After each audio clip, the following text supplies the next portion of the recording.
Stocks 59 News, your home for the latest, greatest, and most exotic economic and national insight. I, Lester Holt, joined by my co-host, Connor Hendrickson.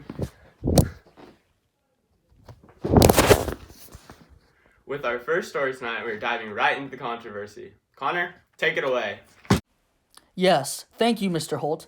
Starting off strong today, we will discuss the prospect of paying collegiate athletes. A recent vote in October resulted in a surprisingly unanimous decision. The NCAA top governing board voted in favor of compensating the top three divisions.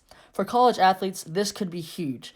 The endless amount of hours spent on practicing and competing is a huge opportunity cost compared to not playing a sport and being able to work a job alongside studying. Without partaking in the busy and grueling athletic schedule, a normal student is able to have an advantage. With more time to work and study, a non-athlete is able to better provide for him or herself and devote more time to his or her major, which leads to more advantages when it comes to finding future careers. If the NCAA does decide to compensate athletes, then boy does that lessen the opportunity cost of being an athlete in comparison to a full-time student. Thank you, brother. Senator Elizabeth Warren has announced her Medicare plan for nationwide health care for all Americans. Senator Warren says her plan includes raising taxes on only the top 1% of the American population and that all other Americans will not pay 1 penny more. With rising healthcare costs estimating $3.5 trillion, the healthcare industry is one of the largest in the country. Although high demand for healthcare, many Americans are struggling to meet the financial demands of the industry, making healthcare the epicenter of many political debates and a pivotal factor in not only the American economy, but on a global scale as well. Healthcare has become a necessity, and if you don't have healthcare, you'll end up like this. Back to you, brother. Thanks, Lester.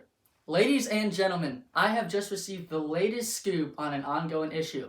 Over the past few months, California has significantly stepped up its policing in an effort to stop illegal and undercover marijuana growing operations. Yes, that is right, America. This I found outside studio grounds inside this suspicious beanie. Yes, commonly referred to on the streets as weed, Mary Jane, pot, green, bud, or even reefer, marijuana is a popular item to be illegally distributed on black markets. While legal recreational selling of marijuana became legal for California in 2018, black markets still remain very prominent.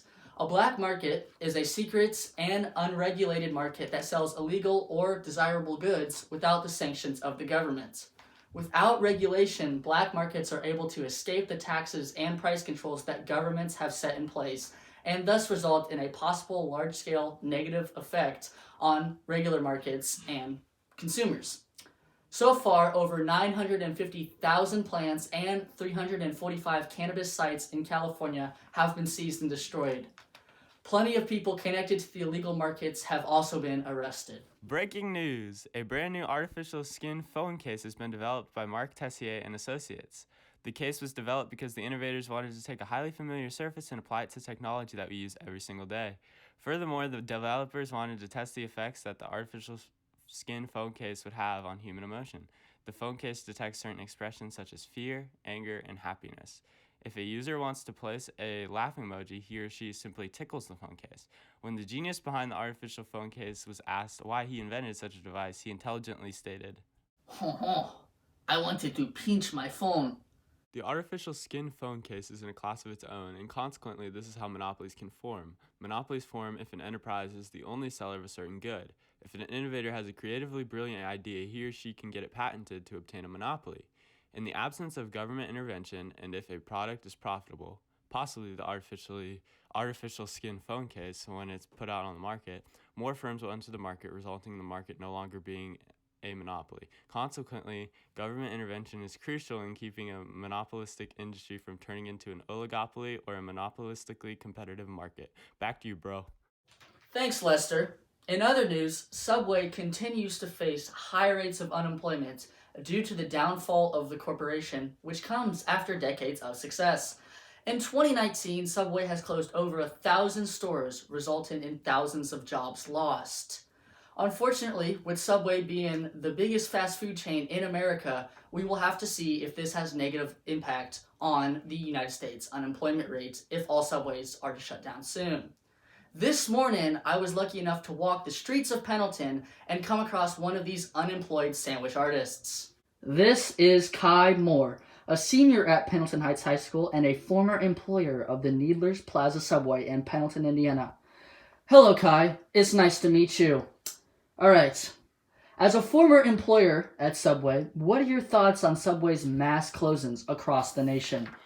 It's awful, man. I don't know what to do with my life anymore. But unfortunately, that's how the system is nowadays.